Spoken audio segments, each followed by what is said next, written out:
आप सभी को हमारे ज्ञान भक्ति कथा में स्वागत है।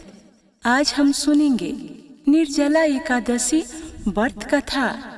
निर्जला एकादशी व्रत की कथा महाभारत काल से जुड़ी है। इसके अनुसार पांडवों में सबसे शक्तिशाली और बड़े भक्षक भीमसेन को बहुत भूख लगती थी, जिसके कारण वह एकादशी के व्रत नहीं रख पाते थे। इस समस्या के समाधान के लिए महर्षि वेद व्यास ने उन्हें बिना जल निर्जला के इस सबसे कठिन व्रत को रखने की सलाह दी थी। इस व्रत से जुड़ी पौराणिक कथा और मुख्य बातें इस प्रकार है। एक दिन महर्षि वेद व्यास पांडवों के आश्रम में आए, तब भीम ने उनसे कहा, हे पितामह, मेरे सभी भाई युधिष्ठिर, अर्जुन, नकुल, सहदेव और माता द्रौपदी एकादशी का व्रत रखते हैं और मुझसे भी रखने को कहते हैं, लेकिन मैं भूख बर्दाश्त नहीं कर सकता। इसीलिए कृपया मुझे कोई ऐसा उपाय बताएं सभी एकादशियों का पुण्य मिल जाए। व्यास जी का सुझाव। महर्षि व्यास ने उनकी समस्या सुनकर कहा, तुम जेठ मास के शुक्ल पक्ष में आने वाली निर्जला एकादशी का व्रत करो। इस व्रत में बिना अन्न और जल के 24 घंटे उपवास रहना होता है।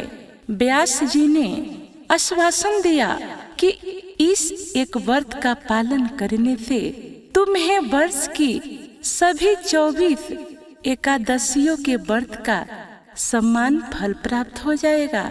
भीम द्वारा व्रत पालन।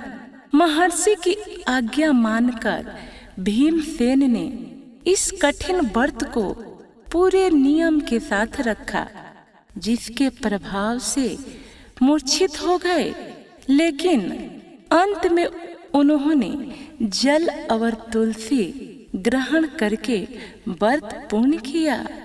निर्जला एकादशी पर भगवान विष्णु की पूजा में पीले फूल, पीला चंदन, पंचामृत और विशेष रूप से तुलसी अर्पित करना चाहिए। अत्यंत शुभ माना जाता है। पूजन के दौरान चावल का प्रयोग वर्जित है, इसलिए इसके स्थान पर अक्षत चावल के रूप में तिल चढ़ाएं।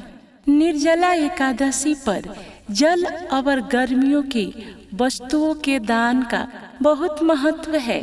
भगवान को जल से भरा नया घड़ा मटका अर्पित करें। चढ़ाने के लिए फल आम, खरबूजा या तरबूज जैसे मौसमी फल आप चढ़ा सकते हैं। दान सामग्री। भगवान को शक्कर, वस्त्र, छाता, हाथ का पंखा और जूते चप्पल अर्पित करके गरीबों या जरूरतमंदों को दान करें। धन्यवाद।